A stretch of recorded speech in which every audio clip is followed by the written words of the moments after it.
definitely process would be spontaneous at the low temperature, right? The impact of temperature जो होता है for the spontaneity only for the two condition, when both are positive or both are negative.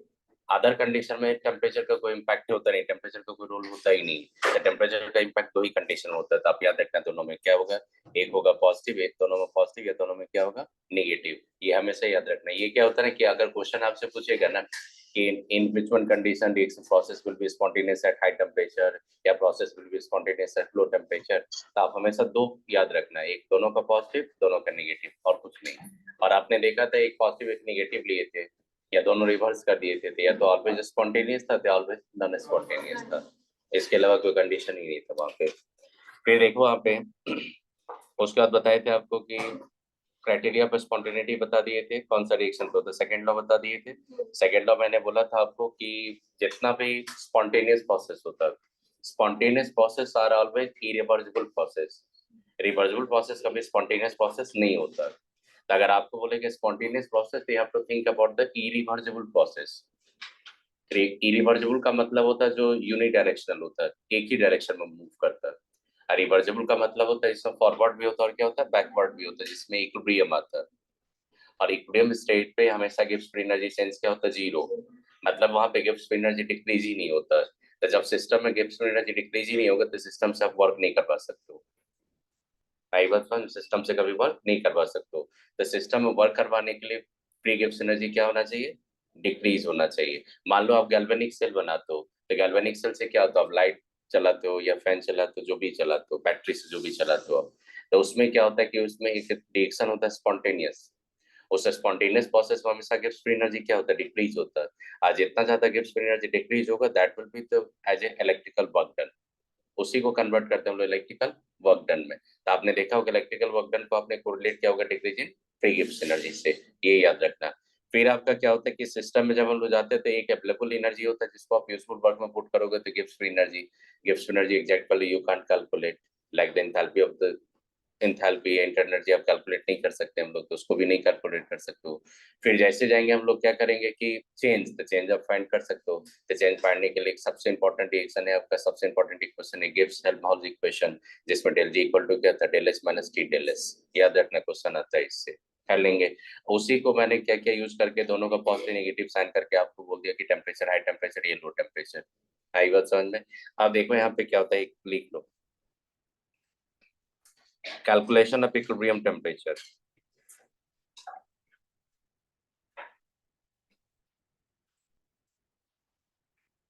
Calculation of equilibrium temperature, equilibrium temperature को TE से denote करेंगे। We know that at equilibrium del g क्या होता है, zero, ये पता आपको। अब आप करेंगे तो डेल जी अगर जीरो होगा तो देखो डेल जी इक्वल टू क्या होता है, जीरो, इक्वल टू क्या होगा, del H minus T, equilibrium ले लिए, इनटू क्या होगा, डेल एस। क्योंकि इक्विलिब्रियम टेम्परेचर पे ही तो आपका डेल जी जीरो होगा। इक्विलिब्रियम टेम्परेचर के अबव जाएंगे या बिलो जाएंगे तो डेल जी तो जीरो नहीं होगा। आप इक्विलिब्रियम पे बोलो डेल जी जीरो, तो आप देखो यहाँ पे इक्विलिब्रियम टेम्परेचर का रिलेशन क्या आ जाएगा।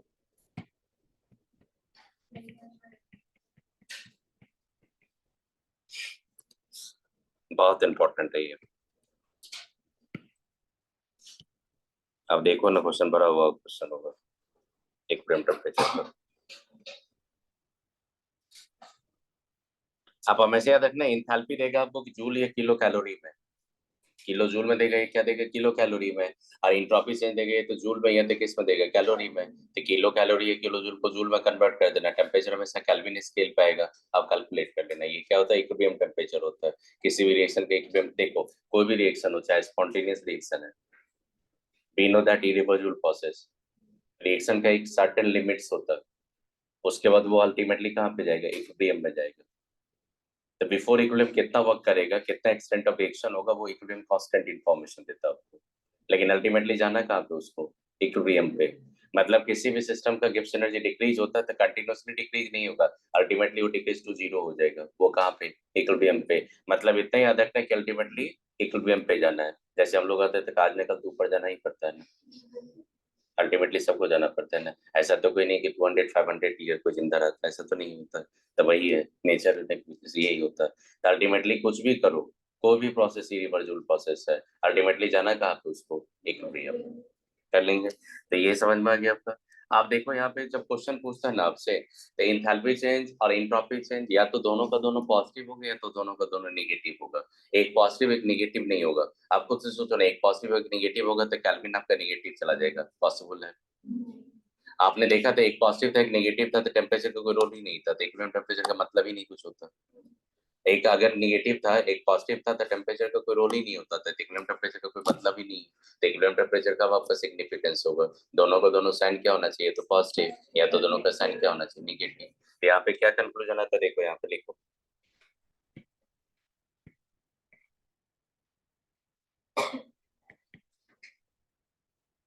देखना, when del S positive and del S positive, खुद से बताइए रिएक्शन कहाँ पे स्पॉन्टेनियस होता है, हाई टेम्परेचर पे।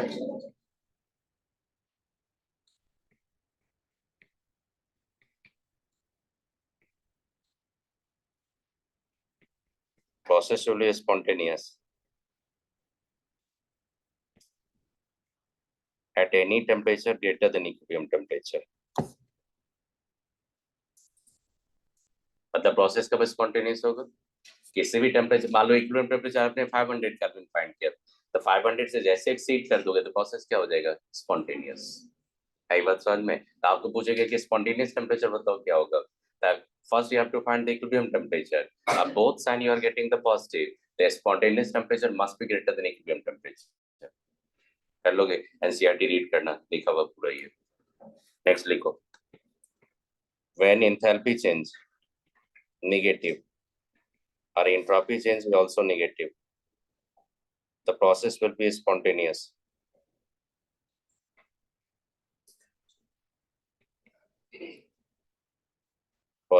spontaneous at any temperature less than equilibrium temperature। इसके अलावा कोई कंडीशन नहीं होता, अगर स्पॉन्टेनियस टेम्परेचर आपसे पूछेगा तो दोनों का दोनों या तो पॉजिटिव रखेगा तो दोनों का दोनों नेगेटिव, इसके अलावा कोई कंडीशन नहीं होता। समझ में ये कैसे करेंगे, देखो यहाँ पे एक क्वेश्चन दिखाता हूँ, देखो for a given reaction enthalpy change दिया ना आपका, देखो यहाँ पे एंथैल्पी चेंज दिया, एंट्रोपी चेंज दिया आपका, रिएक्शन विल बी स्पॉन्टेनियस, दोनों साइन क्या है, पॉजिटिव, तो फिक्स है वो इक्विलिब्रियम टेम्परेचर से क्या होना चाहिए, ग्रेटर होना चाहिए। तो डेफिनेटली इक्विलिब्रियम टेम्परेचर पहले फाइंड करेंगे आप, इक्विलिब्रियम टेम्परेचर फाइंड करेंगे तो क्या होगा, डेल एच अपॉन क्या होगा, डेल एच कितना होगा 35.5 इंटू 10 कर क्या लेंगे 3 अपॉन ये क्या होगा 83.6, ये वैल्यू फाइंड करोगे तो 425 आ जाएगा।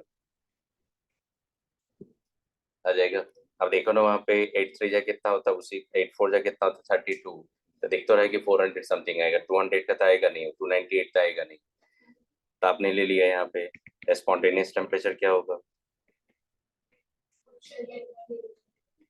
ग्रेटर देन इक्विलिब्रियम टेम्परेचर, कौन सा ऑप्शन हो जाएगा, आई बात समझ में।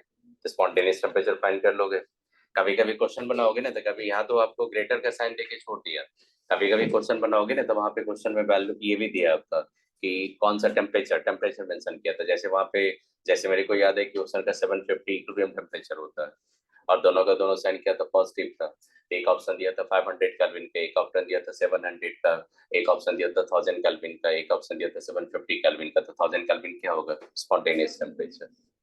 आई बात समझ में। और देखो और बताता हूँ, ये रिएक्शन खुद से फाइंड करो इसका, ये सब हटा दो, वो सब ऐसे बोल रहे थे आपको। अब देखो क्या बोल रहा आपसे, इस प्रोसेस में देखो यहाँ पे इस प्रोसेस के entropies of the product reactant दिया ना आपका, और एंथैल्पी चेंज दिया ना, एंथैल्पी चेंज क्या है आपका, नेगेटिव या पॉजिटिव, तो देखना एंट्रोपी चेंज भी नेगेटिव ही आएगा, फिक्स है। एंथैल्पी चेंज अगर नेगेटिव होगा, आपको तो इक्विलिब्रियम टेम्परेचर फाइंड करना है, तो एंथैल्पी चेंज अगर नेगेटिव होगा तो एंट्रोपी चेंज भी क्या होगा, नेगेटिव। अब वैल्यू कैलकुलेट करो, तो आपका देखो रिएक्टेंट प्रोडक्ट दोनों का एंट्रोपीज दिया आपका, एंट्रोपी चेंज वाले फाइंड करो, एंट्रोपी चेंज फाइंड करने के बाद क्या होगा, इक्विलिब्रियम टेम्परेचर आ जाएगा, खुद से करो ये सब।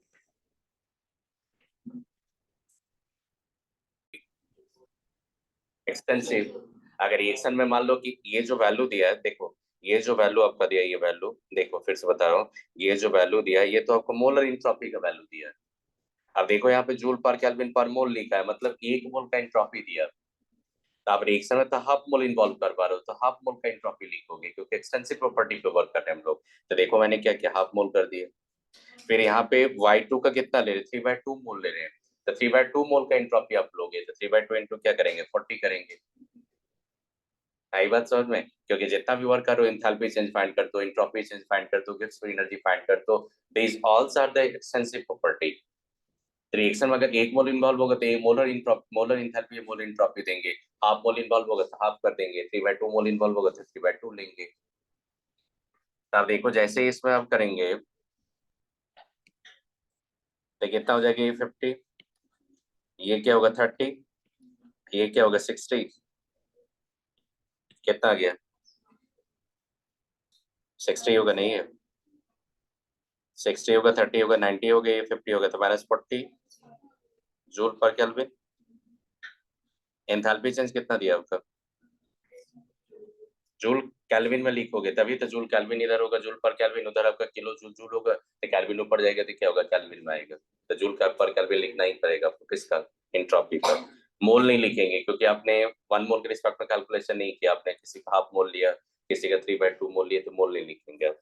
तो देखो यहाँ पे इक्विलिब्रियम टेम्परेचर फाइंड करना था, तो क्या करेंगे, del H upon del S, del H क्या होगा 3 × 3 कर देंगे, अपन क्या करेंगे आप यहाँ पे -40, तो माइनस माइनस हो चला गया ये। अब देखो यहाँ पे 3/4 4 करेंगे तो ये कितना होगा 750 कैलकुलेट।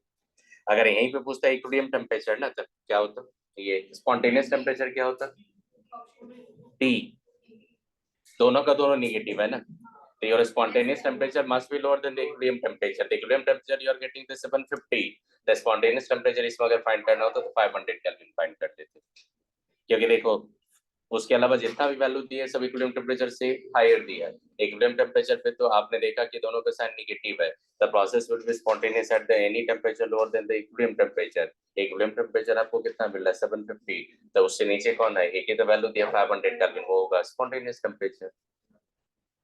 कर लेंगे, तो कुछ आइडिया लगे कैसे फाइंड करोगे, तो इसी टाइप का क्वेश्चन देखोगे तो बहुत सारा क्वेश्चन आपको पैकेज में मिलेगा, अब क्वेश्चन बनाइए, मिलेगा क्वेश्चन वहां पे,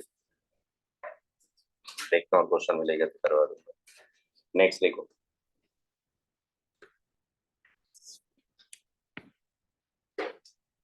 standard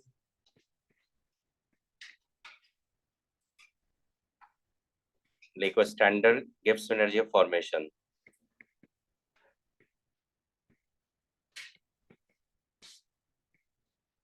gives free energy of formation.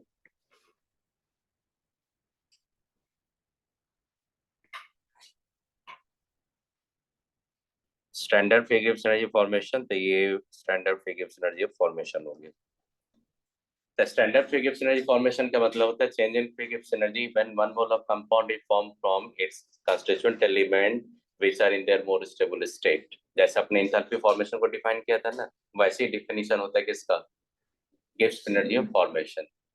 आपने दिया था Gibbs energy formation of element in more stable state, आपने क्या लिया था एंथैल्पी फॉर्मेशन 0, तो सिमिलरली गिब्स एनर्जी फॉर्मेशन भी आप क्या लेंगे 0, एंट्रोपी 0 नहीं लेंगे। एंट्रोपी मैंने बोला था आपको, स्टैंडर्ड स्टेट का मतलब होता है 298 केल्विन, और 298 केल्विन पे किसी गैसेस कंपोनेंट का एंट्रोपी ऑफ 0 कहाँ से बोल देंगे, रैंडमनेस तो होगा उसमें, तो 0 तो नहीं बोलेंगे। लेकिन गिब्स एनर्जी फॉर्मेशन और स्टैंडर्ड एंथैल्पी फॉर्मेशन ये दोनों 0 बोल दोगे, कर लेंगे।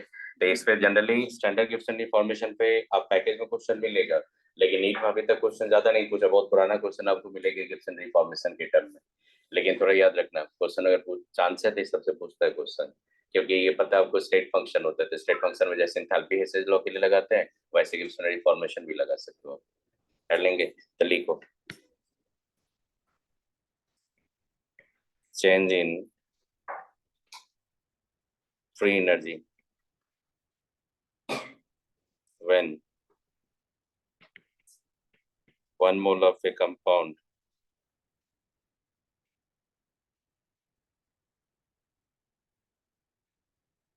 produced by a constituent element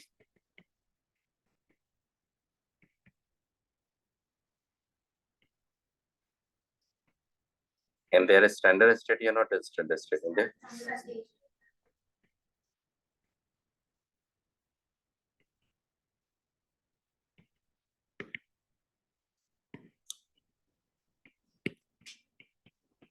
An element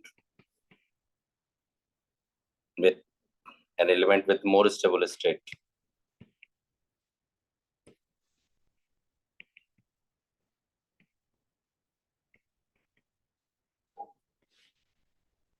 अगर कोई एलिमेंट मोर स्टेबल स्टेट में तो उसका स्टैंडर्ड फ्री गिब्सन फॉर्मेशन क्या होगा?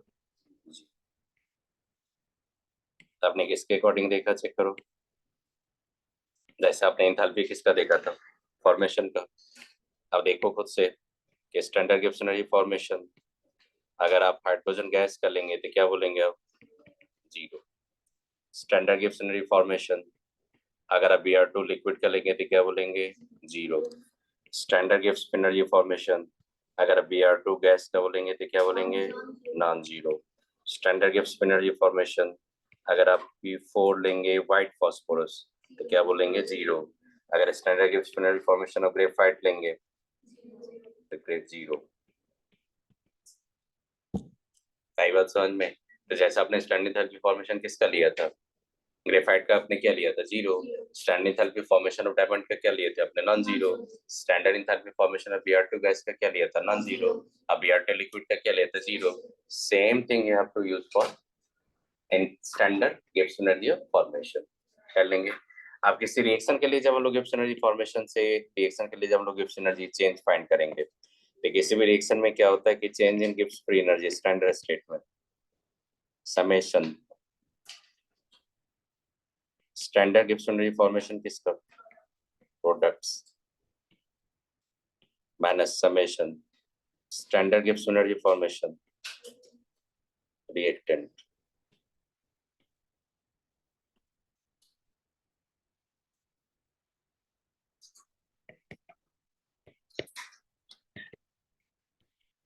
CH4 का कंबशन करेंगे, CO2 गैस आएगा आपका और 2H2O वाटर लिक्विड आएगा। ये भी गैस है, ये भी गैस है। सबसे पहले बताओ इस प्रोसेस का क्या साइन ऑफ कन्वेंशन आपको बोलना। तो इसमें एंट्रोपी चेंज क्या होगा, पॉजिटिव नेगेटिव? नेगेटिव, क्योंकि डेल आपका किधर आ रहा है? प्रोडक्ट के रिएक्टेंट साइड में, रिएक्टेंट साइड में। तो आपने देखा होगा यहाँ पे डेल आपका नेगेटिव आ रहा है, इसका मतलब क्या हो गया आपका? Del S negative. Combustion process हमेशा होता है एक्सोथर्मिक, एंथैल्पी चेंज क्या होगा? नेगेटिव। कंबशन हमेशा होता है स्पॉन्टेनियस। कंबशन, न्यूट्रलाइजेशन, रस्टिंग, ये सब हमेशा स्पॉन्टेनियस होता है। मिक्सिंग ऑफ गैसेस क्या होता है? Spontaneous process. तो ये भी क्या हो जाएगा? गिब्स एनर्जी भी क्या हो जाएगा इसका? नेगेटिव। अब इसका मान लो कि स्टैंडर्ड गिब्स एनर्जी फाइंड करना आपको, तो स्टैंडर्ड फिर गिब्स एनर्जी चेंज तो क्या होगा? स्टैंडर्ड फिर गिब्स एनर्जी चेंज किसका? CO2 प्लस 2 इंटू स्टैंडर्ड फिर गिब्स एनर्जी चेंज किसका? H2O माइनस स्टैंडर्ड फिर गिब्स एनर्जी चेंज किसका? और किसका वहां पे कंसीडर नहीं करेंगे? ऑक्सीजन के, क्योंकि ऑक्सीजन के स्टैंडर्ड स्टेट में क्या होता है? 0। तो वैल्यूज दिए रहेगा तो नहीं फाइंड कर लोगे आप खुद से? एंथैल्पी के टर्म में तो बता दिए थे ना आपको, तो वैसे ही प्रोसेस करना। वैल्यूज अगर आप ये देखो, एंथैल्पी चेंज भी क्या होता है? Extensive state function. Gibbs energy भी क्या होता है? एक्सटेंसिव और स्टेट फंक्शन। किसी रिएक्शन में मान लो कि एक पर्टिकुलर रिएक्शन का गिब्स एनर्जी चेंज मान लो x किलो जूल है, उसी रिएक्शन को अगर 2 से मल्टीप्लाई करेंगे तो गिब्स एनर्जी चेंज क्या होगा? 2x हो जाएगा, क्योंकि आप एक्सटेंसिव पे वर्क कर रहे हैं।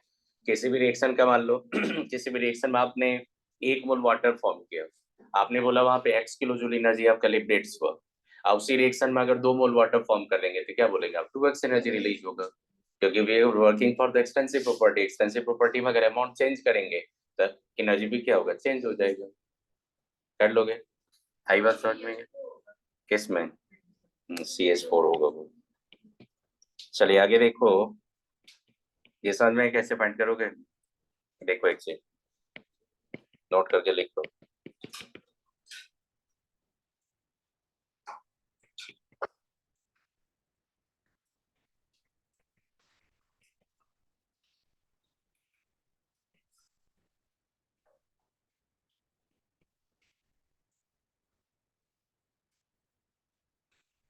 थ्री 73 केल्विन लेंगे 1 atm। आप बताइए इक्विलिब्रियम है कि not in the state of equilibrium. आपको देखना है कि टेम्परेचर दोनों साइड सेम है कि नहीं। आप देखो प्रेशर सेम है कि नहीं। और लिक्विड से कहाँ जा रहे हैं, वेपर में जा रहे हैं हम लोग, फेज इक्विलिब्रियम है ये।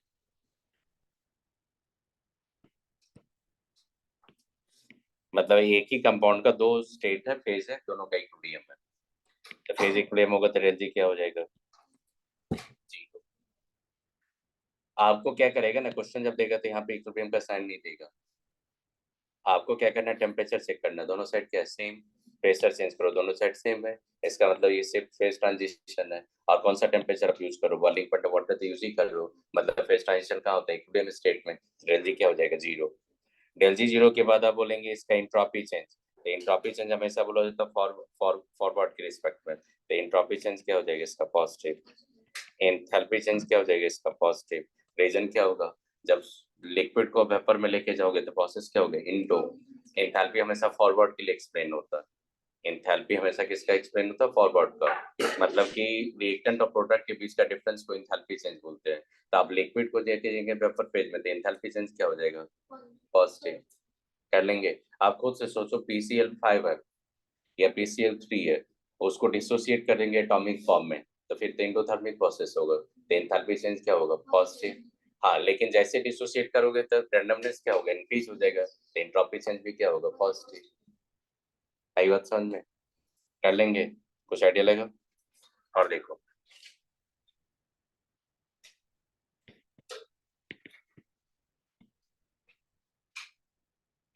लिखिए थर्ड लॉ ऑफ थर्मोडायनामिक्स।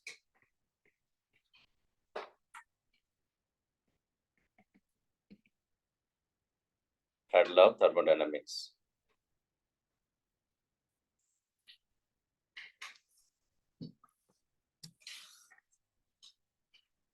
लिखा आपने थर्ड लॉ ऑफ थर्मोडायनामिक्स। क्या होता है थर्ड लॉ ऑफ थर्मोडायनामिक्स, बताइए। बताओ थर्ड लॉ ऑफ थर्मोडायनामिक्स का, बता रहा हूँ, एक क्वेश्चन दिखा होता है। ये बता दोगे क्या होगा इसका साइन।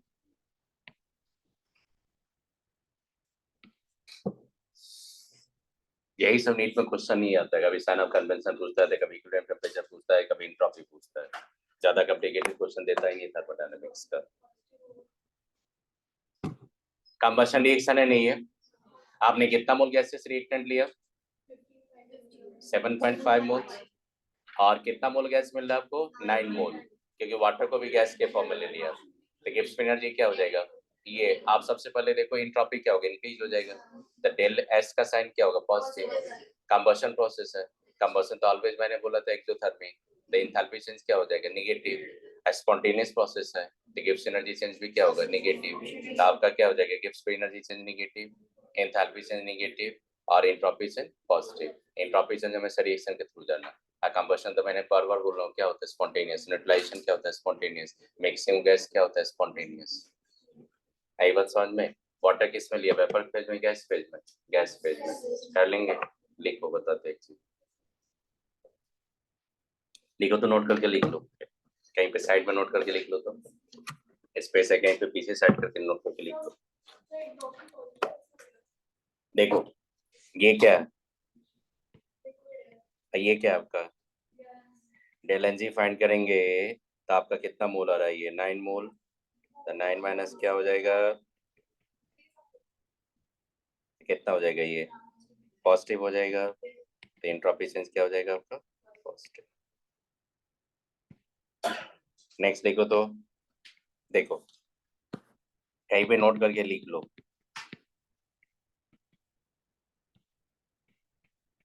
स्पॉन्टेनियस प्रोसेस का मतलब क्या होता है, जो अपने आप होता है। Process is proceeds by itself, किसी का हेल्प का जरूरत नहीं है उसको, उसको खुद से होता है वो, तो उसी को क्या बोलते हैं, स्पॉन्टेनियस। और नॉन स्पॉन्टेनियस का मतलब क्या होता है, जिसमें सराउंडिंग का इंटरफेरेंस आएगा। जैसे क्या होगा, water fall down the hill, तो तो अपने आप हो रहा है, higher potential energy to lower, जानते हुए flow of current potential difference है तो अपने आप चला जाएगा आपका। फिर आप देखो वहाँ पे कि उसी वाटर को अगर आप द हिल आपको सेंड करना है तो फिर तो आपको क्या करना पड़ेगा, इलेक्ट्रिक मोटर लाओ, फिर वाटर को पंप करो, फिर जब तक आप करंट दोगे तब तक इलेक्ट्रिक मोटर पंप करेगा, तब तक ऊपर जाएगा। जैसे इलेक्ट्रिक स्विच ऑफ कर दिए, वाटर जाना बंद, तो वो क्या होगा, नॉन स्पॉन्टेनियस। फ्री फॉल हमेशा जो था, अभी बिल्डिंग से आके आप जंप करोगे तो वो क्या होगा, स्पॉन्टेनियस होगा। अब बिल्डिंग पे जो मन है तो चढ़ेंगे, नहीं मन होगा तो नहीं चढ़ेंगे। आप छलांग लगा दो, मन है तो रुक जाओ बीच में कहीं पे, देख लो रुक पाओगे, कभी नहीं रुक पाओगे, सीधे नीचे गिरोगे, तो वो स्पॉन्टेनियस प्रोसेस होता है। कोई भी फ्यूल होता है उसको इग्निशन टेम्परेचर दे दो, कंबशन तो अपने आप हो जाता है। आई बात समझ में? चलिए लिख लो स्पॉन्टेनियस प्रोसेस, देखो कंबशन, फिर याद रखिएगा न्यूट्रलाइजेशन। न्यूट्रलाइजेशन क्या होता है, स्पॉन्टेनियस होता है। रस्टिंग ऑफ आयरन होता है ना, रस्टिंग ऑफ आयरन, ये सब कितना बार पूछ चुका है। रस्टिंग जो भी होता है, कोरोजन, कोरोजन क्या होता है, स्पॉन्टेनियस होता है। स्लो प्रोसेस होता है स्पॉन्टेनियस। स्पॉन्टेनियस का मतलब नहीं होता कि फास्ट, स्पॉन्टेनियस में भी स्लो में भी फास्ट। जैसे रस्टिंग ऑफ आयरन क्या होता है, बहुत स्लो होता है। कंबशन क्या होता है, फास्ट होता है। न्यूट्रलाइजेशन क्या होता है, फास्ट होता है। तो स्पॉन्टेनियस प्रोसेस में भी स्लो में भी फास्ट। तो आपको तो पहले ही बता दिए थे कि थर्मोडायनेमिक्स हम लोग काइनेटिक्स को स्टडी ही नहीं करते, हम लोग कर लेंगे। Rusting of iron, mixing of gases क्या हो जाएगा,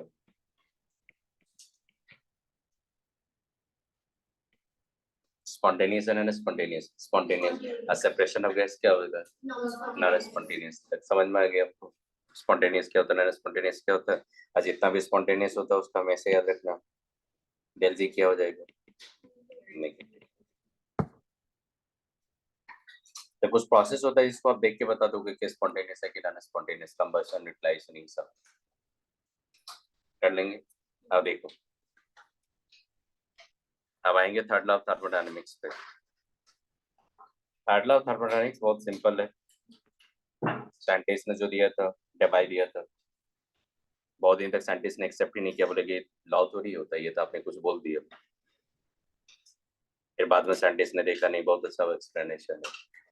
थर्ड लॉ बहुत सिंपल है। थर्ड लॉ बोलता है ये कि the entropy of any perfectly crystalline solid, entropy of A perfectly crystalline solid, crystalline solid होने से मतलब नहीं है, क्रिस्टलाइन सॉलिड क्या होना चाहिए, परफेक्ट होना चाहिए। मतलब उसमें डिफेक्ट्स नहीं होना चाहिए। जैसे आपने फ्रैंकेल डिफेक्ट पढ़ा होगा, स्कॉट की डिफेक्ट पढ़ा होगा, इम्प्योरिटी डिफेक्ट्स आपने पढ़ा होगा, तो वो सब डिफेक्ट्स नहीं होना चाहिए, क्योंकि डिफेक्ट्स अगर होगा तो फिर क्या होगा, रेंडमनेस आएगा। तो अगर आपके पास परफेक्टली क्रिस्टलाइन सॉलिड्स होगा तो आप जीरो केल्विन पे जाएंगे तो उसका एंट्रोपी क्या हो जाएगा, जीरो। आई बात समझ में? ये था थर्ड लॉ। अगर स्टेटमेंट इसका याद रखें कि परफेक्टली क्रिस्टलाइन सॉलिड का ही जीरो होता है। अब बहुत सारे ऐसे सॉलिड होता है जो जीरो केल्विन पे जाके परफेक्टली क्रिस्टलाइन नहीं होता, फिर भी उसमें कुछ ना कुछ इंट्रोपी होता है, उसको बोलते हैं रेसिडुअल इंट्रोपी। क्या बोलते हैं उसको हम लोग, रेसिडुअल। जो जीरो केल्विन पे आपका एक्सपेक्टेशन है कि जीरो इंट्रोपी, लेकिन जीरो केल्विन पे भी रिटेन करेगा इंट्रोपी, का मतलब क्या बोलेंगे, रेसिडुअल इंट्रोपी। तो बहुत सारे ऐसे कंपाउंड होता है जिसका रेसिडुअल इंट्रोपी होता है। तो किसमें होता है किसमें नहीं होता, आपसे नहीं पूछेगा। आपसे पूछेगा थर्ड लॉ थर्मोडायनेमिक्स का स्टेटमेंट क्या होता है, याद रखोगे। तो थर्ड लॉ का स्टेटमेंट होता है the entropy of A perfectly crystalline solid at absolute zero temperature is zero. यही बात समझ, लिख लो।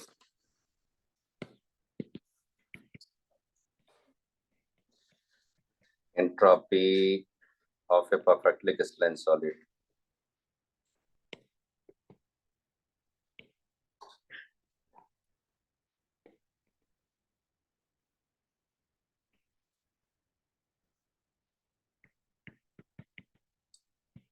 is zero at absolute zero पर। आपको लगता है कि कोई लॉ है ये, इसलिए साइंटिस्ट ने बोलते मना ही नहीं, बोला ये लॉ कुछ है ही नहीं। अब बहुत स्मार्ट साइंटिस्ट था, बोला कि नहीं मान रहे हो ना, चलो बाद में देखना ना। ऐसा प्लॉट करके दिखा दिया, एक्सट्रापोलेशन करके था, फोर्थ लॉ का पॉसिबिलिटी खत्म कर दिया। बोला कि आप बहुत एक्सपर्ट बनते हो ना, फोर्थ लॉ सोचे होंगे ना, फोर्थ लॉ के एक्सपर्ट। मतलब कि थर्ड लॉ इंट्रोड्यूस करके ऐसा एक्सट्रापोलेशन किया जीरो केल्विन पे, जीरो केल्विन से नीचे टेम्परेचर आप प्लॉट ले ही नहीं सकते हो। You can't think about the temperature below the zero Kelvin. तो ये एक्सट्रापोलेशन करके 0 केल्विन तक लेके गया, और 0 केल्विन तक लेके जाने के बाद सारा कंक्लूजन लेके बोल दिया, उसका तो कोई पॉसिबिलिटी छोड़ा ही नहीं, इसलिए फोर्थ लॉ का कभी एक्सपेक्टेशन ही नहीं करना, फ्यूचर में भी कभी आने वाला नहीं है, क्योंकि ये कहाँ तक वर्क किया था 0 केल्विन पे। अगर 15 केल्विन 10 केल्विन तक वर्क करेंगे तो फिर पॉसिबिलिटी तो एक्सट्रापोलेशन का, लेकिन एक्सट्रापोलेशन करके ही बता दिए। तो लिखो ये 0 केल्विन पे किसका होगा एब्सोल्यूट परफेक्ट एक्सिस्टेंस सॉलिड का। तो देखो क्या होता है, आप जब डेल एस लिखते हो तो डेल एस इक्वल टू क्या होता है, D Q upon D T. Constant temperature pressure पे जाएंगे तो डी टी अपॉन टी होगा कि नहीं, एन मोल होगा तो एन मोल के लिए लेंगे। यहाँ पे मैं किसके लिए बात कर रहा हूँ, 1 मोल के लिए। तो 1 मोल के लिए अगर लेंगे तो मान लो कि यहाँ पे सीपी लिए सीपीएम, डी टी अपॉन क्या हो जाएगा टी, लिख सकते हो ये। अब इंट्रॉपी चेंज फाइंड करेंगे तो देखो एक क्या लेंगे 0 केल्विन का लेंगे, और एक क्या लेंगे टी केल्विन का लेंगे। ये क्या होगा सीपीएम, इसको टेम्परेचर से इंडिपेंडेंट कर दिए, ये क्या होगा T1 होगा, और ये क्या होगा T2 होगा। खुद से देखो ये डेल एस जो होगा वो क्या हो जाएगा आपका, entropy at T kelvin minus entropy at 0 kelvin equal to CPM D T by T, ये हो जाएगा T1 T2, आपको पता है लॉन T1 बाई T2 होगा, लेकिन आपने टेम्परेचर एक क्या लिया 0, तो बताओ क्या हो जाएगा लिमिट्स में। देखो 0 केल्विन पे ये वैल्यू क्या होता है 0, ये वैल्यू कैलकुलेट कर सकते कि नहीं, मतलब किसी भी सब्सटेंस का अगर मेरे को पता है कि एब्सोल्यूट टेम्परेचर उसका एंट्रोपी क्या होगा 0, तो उसका किसी भी टेम्परेचर पे एंट्रोपी हम लोग फाइंड कर सकते हैं कि नहीं। तो जितना भी थर्मोडायनामिकल आपने पैरामीटर फंक्शन पढ़ा था, enthalpy, entropy, Gibbs energy, internal energy, उसमें से एक ही फंक्शन था जिसका एब्सोल्यूट वैल्यू आप फाइंड कर सकते हो, दैट इज एंट्रोपी। पूछेगा आपसे which one function thermodynamical function can be measure exact value of the function can be measured, तो किसका फाइंड कर सकते हो एंट्रोपी का, और किसी का नहीं। प्रोवाइडेड क्या होना चाहिए एब्सोल्यूट 0 पे क्या होना चाहिए 0, अगर 0 नहीं होगा तो फिर एग्जैक्ट वैल्यू कैलकुलेट नहीं कर पाएंगे। आई बात समझ में। तो यहाँ पे क्या करेंगे, ये T1 जो था आपका क्या था, T1 आपका 0 केल्विन था, आप वहां से लेके क्वेश्चन में सॉल्व कर सकते हो। बहुत रेयर कंडीशन होता है यहाँ पे क्वेश्चन पूछता है आपका, तो आप देखो यहाँ पे क्या हो जाएगा, टी केल्विन पे जो हम लोग क्या करेंगे उसका एंट्रोपी फाइंड करेंगे, वो सीपीएम ले लेंगे, और ये क्या होगा डी टी अपॉन क्या लेंगे टी, और ये क्या होगा टेम्परेचर, ये क्या था T1 और T2, आपका पता है 0 टेम्परेचर होगा। वैल्यू कैलकुलेट करो, आप खुद से देखो मेरे को।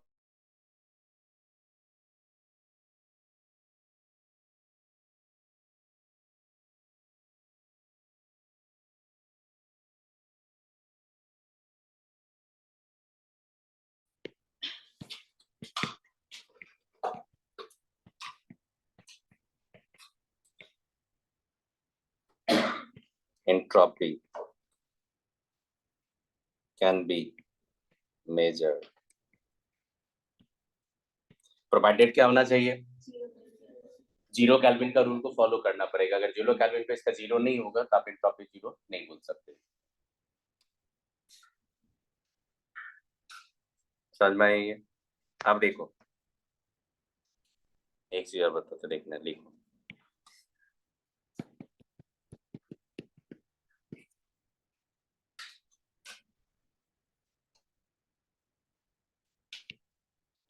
अगर मान लो वाटर है, वाटर लिक्विड लिए, और ये आप लेट कर लो कि ये था 2, ऐसा कर दो देखो 373 आपको पता है क्या 350 केल्विन पे था ये, अब 180 एम पे था, इसको लेके चले गए हम लोग वाटर को वेपर फेज में 373 केल्विन, अब 180 एम।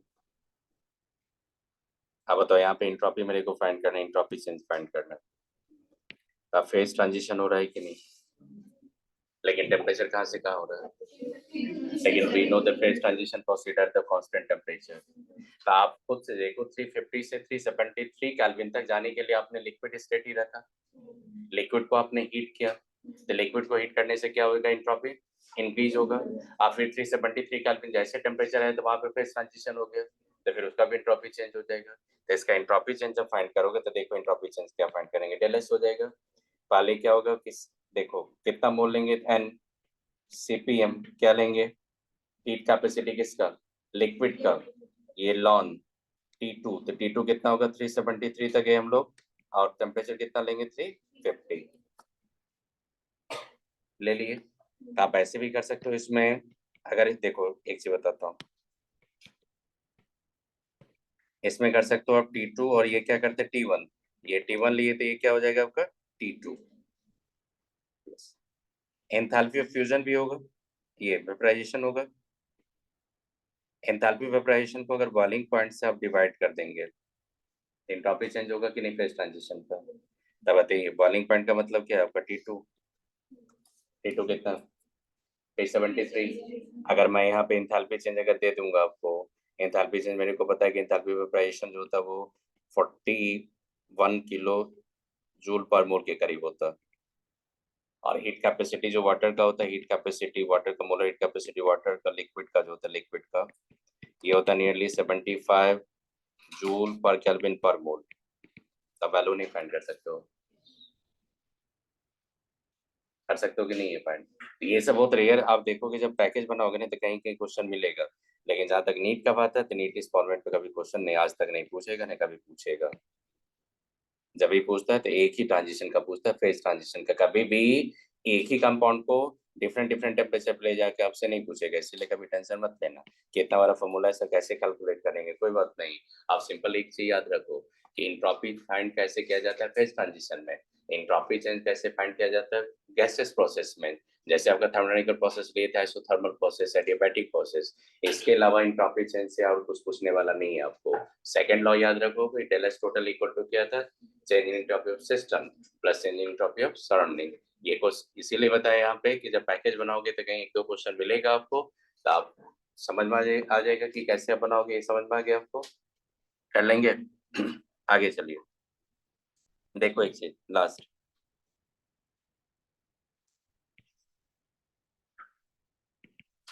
ये एंट्रोपी वर्सेस मैं टेम्परेचर का प्लॉट लूंगा। टेम्परेचर मैंने लिया 0 केल्विन, ये केल्विन स्केल पे, यहाँ पे ये पता है आपको 0 केल्विन है। अगर परफेक्टली क्रिस्टलाइन सॉलिड्स होगा तो आप कहाँ से स्टार्ट करोगे 0 केल्विन से। अगर परफेक्टली क्रिस्टलाइन सॉलिड्स नहीं होगा तो आप कहाँ से स्टार्ट करोगे, ऊपर से कहीं से होता है 0, तो वो तो आप पे डिपेंड है। तो मैंने लिया perfectly crystalline solids. Perfectly crystalline solid में पहले सॉलिड फेज होगा, तो टेम्परेचर इंक्रीज करोगे तो पहले सॉलिड जाएगा, वो सॉलिड से एक पर्टिकुलर टेम्परेचर पे चला जाएगा वो लिक्विड फेज में। और लिक्विड से सॉलिड का जो कन्वर्शन होता है ना वो कहाँ होता है, वो फिक्स टेम्परेचर पे, तो मैंने टेम्परेचर को कांस्टेंट कर दिया। फिर लिक्विड फेज आएगा, फिर लिक्विड फेज को हीट करेंगे तो किस में जाएगा, वो लिक्विड हीट होते जाएगा, हीट जाएगा एक पर पर्टिकुलर टेम्परेचर किस में जाएगा, गैस फेज में, तो ये गैस में चला गया। मतलब सॉलिड के बाद ये क्या होगा आपका लिक्विड फेज, ये क्या होगा आपका गैस फेज, ये जो टेम्परेचर देख रहे हो ये क्या होगा आपका मेल्टिंग पॉइंट्स, और ये जो टेम्परेचर देख रहे हो क्या आपका बॉइलिंग पॉइंट्स। ग्राफ समझ में कैसे करेंगे, तो कहीं भी ग्राफ देगा तो पकड़ लोगे, नहीं कौन का पॉइंट दिखा रहा है आपका। देखो और बता रहा हूँ आपको, अगर आपसे पूछेगा, देखो आपको पूछेगा कि इस फेज का एंट्रोपी फाइंड करो, इस फेज का एंट्रोपी फाइंड करने के लिए किसका हेल्प लेंगे आप, ये एंट्रोपी फाइंड करेंगे तो एंथैल्पी ऑफ वेपराइजेशन, ये फ्यूजन अपॉन क्या हो जाएगा मेल्टिंग पॉइंट। अगर आपसे पूछेगा कि इस फेज का, मान लो कि इस फेज का एंट्रोपी फाइंड करो, तो इस फेज का एंट्रोपी क्या हो जाएगा NCPM, किसका लेंगे गैस का, लॉन। आप कहाँ से स्टार्ट कर रहे हो, देखो टेम्परेचर कहाँ है आपका, लॉन लेंगे तो आप लेंगे T2 लेंगे, और T1 क्या लेंगे बॉइलिंग पॉइंट।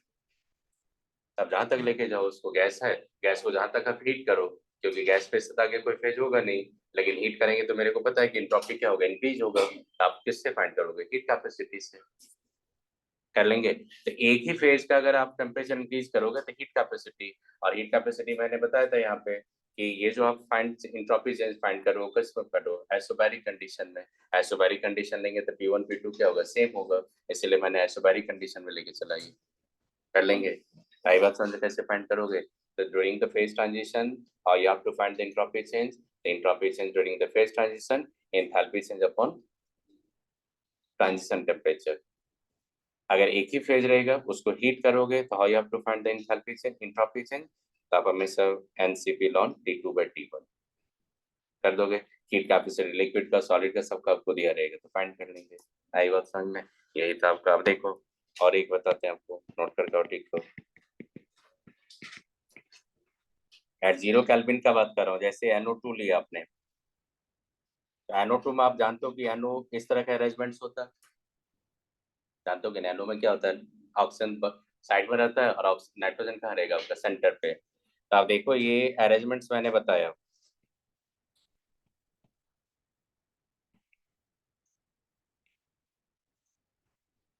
देखो आप देखो एक क्रिस्टलाइन सॉलिड सब कहाँ पे ले रहा हूँ मैं, यहाँ पे देखते रहो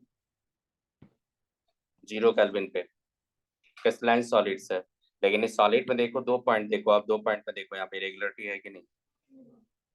तो फिर तो इम्परफेक्शन आ गया ना। क्रिस्टलाइन सॉलिड है बट नॉट परफेक्ट। तो बताइए एंट्रोपी क्या हो जाएगा? 0 केल्विन पे 0 होगा, नॉट 0। तो उसी को क्या बोलेंगे? Residual entropy. इसको क्या बोलेंगे हम लोग? Residual entropy. एनसीईआरटी रीडिंग दो, सब कुछ मेंशन है वहां पे। रेसिडुअल एंट्रोपी आई समझ में? रेसिडुअल एंट्रोपी कब होगा? If your solid is not perfectly crystalline solid, आप कहाँ पे ले रहे हो? 0 केल्विन पे ले रहे हो। और 0 केल्विन पे भी अगर उसमें परफेक्टली क्रिस्टलाइजेशन नहीं है तो उसमें क्या होगा? एंट्रोपी चेंज क्या होगा? Non zero. तो that entropy is called residual entropy. Residual entropy का वैल्यू आपको क्या लगता है? बहुत हाई तो नहीं होगा क्योंकि टेम्परेचर तो बहुत लो ले रहे हैं, तो बहुत लो होता है, तो वही होता है 5.2 1.2 जूल, ऐसे ही होता है। कर लेंगे। अब इसमें देखो एक क्वेश्चन और क्या पूछेगा आपसे। मान लो कि आपके पास CO2 गैस है और आपके पास CO गैस है और आपके पास लेट कर लो कि PCl5 गैस है। देखो ऑल थ्री, देखो जितना भी ये सबका सब क्या है? गैस ही है। मैंने तीन लिया, देखो मैंने लिया CO2, CO एंड PCl5, ये जितना भी है सबका सब गैस है। आपको बोले किसका सबसे ज्यादा इंट्रोपी होगा, तो जिसमें ज्यादा एटम देखना उसका इंट्रोपी सबसे ज्यादा बोल देना। आई बात समझ में? हमें से याद रखना कि all the substance in the gas पे हायर एटॉमिसिटी, मोर randomness, मोर प्रोबेबिलिटी, तो किसका ज्यादा इंट्रोपी होगा? PCl5 का। अगर मान लो एक सॉलिड होगा एक लिक्विड होगा तो फिर एक गैस होगा, तो गैस पे इंट्रोपी ज्यादा बोल देना, एटॉमिसिटी पे मत जाना। फेज अगर होगा तो कौन सा फेज में बोलोगे इंट्रोपी ज्यादा? गैस फेज में। अगर फेज सेम हो गया, सबका सब गैस हो गया, तो किस में जाएंगे? एटॉमिसिटी पे। इसमें इंट्रोपी अगर फाइंड करेंगे इंट्रोपी, तो सबसे ज्यादा इंट्रोपी किसका होगा? 3, उसका 1, उसका 2 for a given phase. Phase अगर गिवन होगा तो एंट्रोपी इंक्रीज होगा जैसे जैसे नंबर ऑफ एटम्स क्या हो जाएगा? एटॉमिसिटी।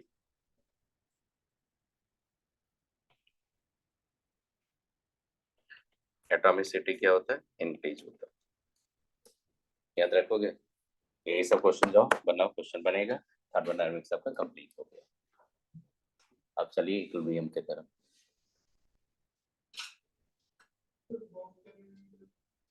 बॉम्ब कैलोरीमीटर क्या होता है बता देता हूँ, देखो मिस कर गया था वहाँ पे। देखो कर लिखो, ये समझ में आ गया? नोट करके लिख लो बॉम्ब कैलोरीमीटर, क्वेश्चन दिया होगा कहीं पे। इम्पोर्टेंट है ये, एनसीईआरटी में भी है।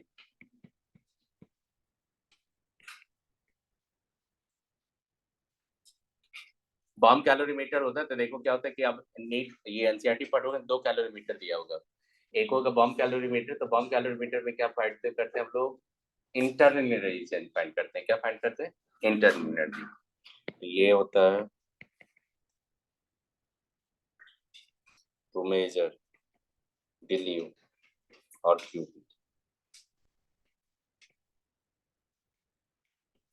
किसी भी प्रोसेस का इंटरनल एनर्जी फाइंड करना आपको, या किसी प्रोसेस का अगर इंथैल्पी चेंज फाइंड करना आपको, तो आप हेल्प लेंगे किसका, कैलोरीमीटर का। लेकिन bomb calorimeter particularly to measure the क्या फाइंड करने के लिए होता है, इंटरनल एनर्जी चेंज मतलब heat change of process at constant volume. ये कहाँ से फाइंड करते हैं हम लोग, बॉम्ब कैलोरीमीटर में। बॉम्ब कैलोरीमीटर का सेटअप चाहोगे तो एनसीईआरटी में दिया होगा, कुछ ऐसा सेटअप होता है, उतना नहीं कॉम्प्लिकेटेड नहीं बना पाऊंगा मैं, फैक्ट बहुत बता दिया आपको। देखो ये क्या होता है कि स्टील का चैम्बर होता है, इंसुलेटेड रहता है, ये इधर से क्लोज किया जाता है। फिर इनसाइड भी एक चैम्बर आप देखोगे एनसीईआरटी में, देखिए इनसाइड भी चैम्बर होगा, ये चैम्बर रहता है। इधर वाटर फिल करता है, वाटर का क्या होता है, हीट कैपेसिटी बहुत ज्यादा होता है ना, इधर क्या फिल कर क्या रहता है, वाटर। अब क्या होता है कि यहाँ पे एक प्लैटिनम का लूप लिया रहता है, स्पून टाइप का रहता है, और उसको क्या करते हैं हम लोग, इलेक्ट्रिक स्पार्क करते हैं उसको, मतलब कि आपको क्या करेंगे, यहाँ पे थर्मामीटर भी हम लोग ऐड कर देते हैं। थर्मामीटर क्यों ऐड करेंगे, टेम्परेचर मेजर करने के लिए। और क्या करेंगे, इसको इलेक्ट्रिक स्पार्क देंगे इसमें, इसको बैट इलेक्ट्रिक स्पार्क देंगे मान लो। तो जैसे इसमें क्या करेंगे, पूरा शील्ड रहता है, पूरा इंसुलेटेड रहता है, ये पूरा पैक रहता है, स्टील का चैम्बर रहता है, उसमें क्या होता है, इंसुलेटेड वॉल रहता है, पूरा इंसुलेटेड, जैसे थर्मस फ्लास्क को आप लेते हो ना, तो वैसे थर्मस में क्या होता है, सराउंडिंग में आप देखते हो ना स्टील का रहता है, लेकिन क्या रहता है पूरा अंदर में क्या रहता है आपका, ग्लास देके पूरा वो क्या करता है आपका इंसुलेटेड बनाता है, तो वैसे ही सेटअप रहता है। स्टील रहता है, उसमें अंदर क्या रहता है, लाइनिंग रहता है किसका, ग्लास का।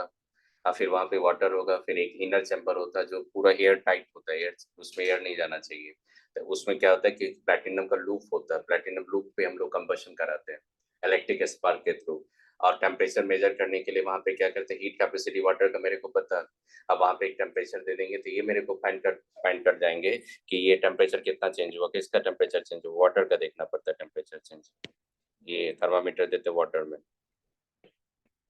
वाटर का टेम्परेचर चेंज देखेंगे। तो इसमें होता क्या, देखो ये कंपाउंड लिए इसको कंबशन करना आपको, इस कंपाउंड का मान लो कि एम ग्राम लिया आपने, एम ग्राम लेके आपने कंबशन किया, हीट कैपेसिटी वाटर का पता आपको, हीट कैपेसिटी वाटर का पता आपको, तो एम ग्राम लेके आपने कंबाइन किया, हीट कैपेसिटी वाटर का पता है, वाटर हीट कैपेसिटी से एम सी डेल टी आपको तो पता है, सी क्या होता है, specific heat capacity.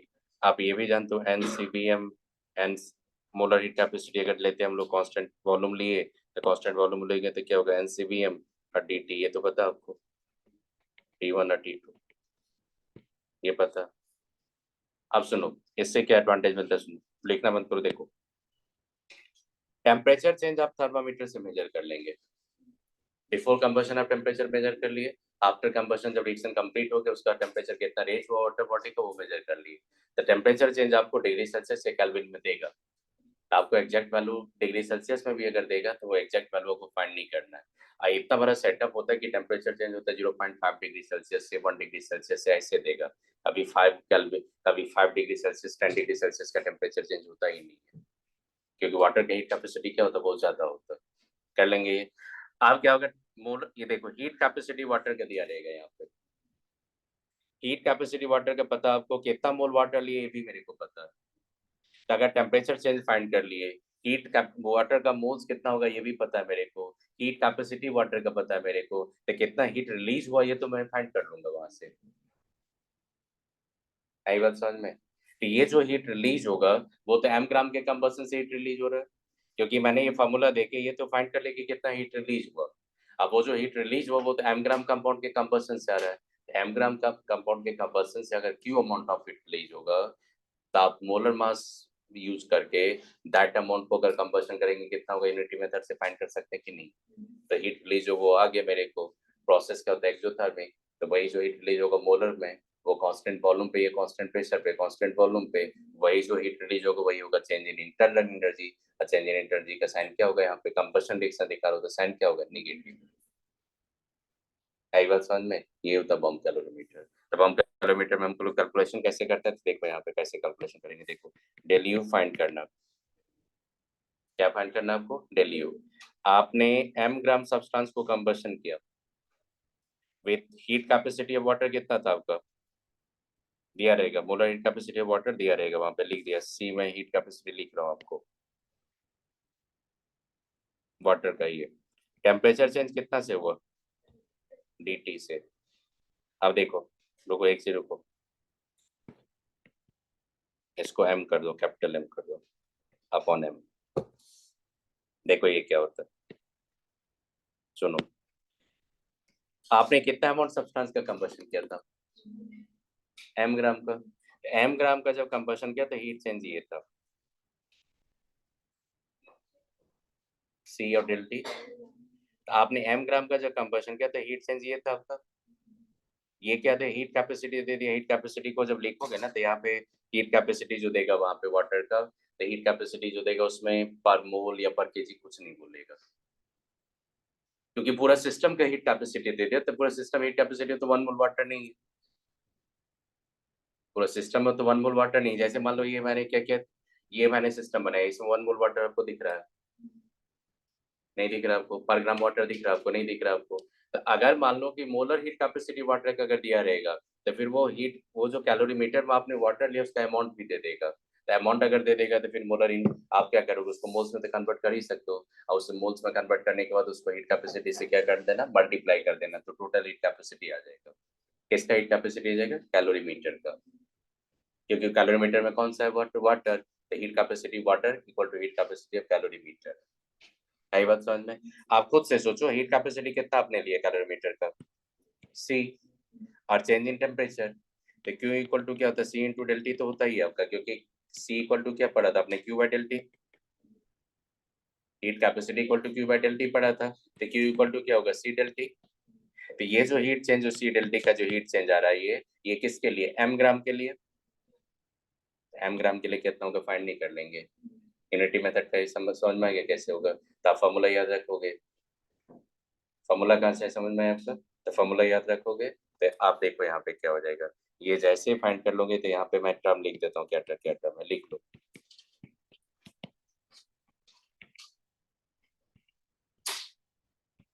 Amount of a compound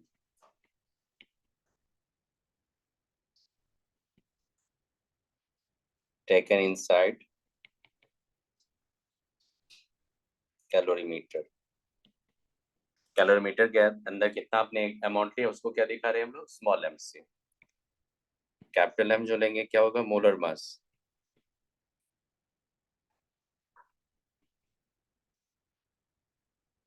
of the compound. जो कंपाउंड का कंबशन करोगे उसका मोलर मास है वो। डेल्टी क्या होगा, चेंज इन टेम्परेचर, और सी क्या होगा, हीट कैपेसिटी ऑफ कैलोरीमीटर। और ये हीट कैपेसिटी कैलोरीमीटर का लिटरली देखोगे तो किसका हीट कैपेसिटी है, वाटर का। कर लेंगे, तो फॉर्मूला जैसे पुट करोगे तो क्या फाइंड करेगा यहाँ पे, डेल जी, डेल यू। और डेल यू जैसे आ जाएगा तो आपको पूछेगा कि इस प्रोसेस का डेट, फॉर्म कैलोरीमीटर का रीडिंग दे देगा। अब हम कैलोरीमीटर की रीडिंग करने के बाद आपको सारी इन्फॉर्मेशन दे देगा, कितना अमाउंट आपने लिया था, कौन सा कंपाउंड लिया था, बेंजीन लिया था तो बेंजीन का अमाउंट दे देगा आपको, हीट कैपेसिटी दे देगा आपको, कैलोरीमीटर का चेंज इन टेम्परेचर दे देगा। आप फिर बोलेगा इसका एंथैल्पी चेंज फाइंड करो, तब पहले डेल यू फाइंड कर लेना। Del U equal to del H equal to क्या होता है, del U plus del N G R T. उस प्रोसेस का del N G R T से आप डेल एच भी फाइंड कर दोगे। कर लेंगे तो बम कैलोरीमीटर से क्या मिलता है आपको, इंटरनल हीट चेंज।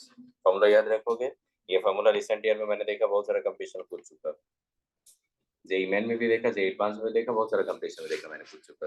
इसलिए थोड़ा अलर्ट नहीं याद रखना है, क्योंकि ये एनसीईआरटी में दिया कैलोरीमीटर, बम कैलोरीमीटर दिया, और भी एक दूसरा कैलोरीमीटर दिया जिससे एंथैल्पी फाइंड करते हैं। वो कैलोरीमीटर पे क्वेश्चन आप नहीं बना पाओगे, क्योंकि कुछ ऐसा लिखा ही नहीं वहाँ पे, सिर्फ थ्योरी दिया है। मेन कैलोरीमीटर जिससे आप क्वेश्चन बना पाओगे वो आपका बम कैलोरीमीटर। कर लेंगे, यही था आपका थर्मोडायनामिक्स, कंप्लीट हो गया। अब आएंगे हम लोग इक्विलिब्रियम।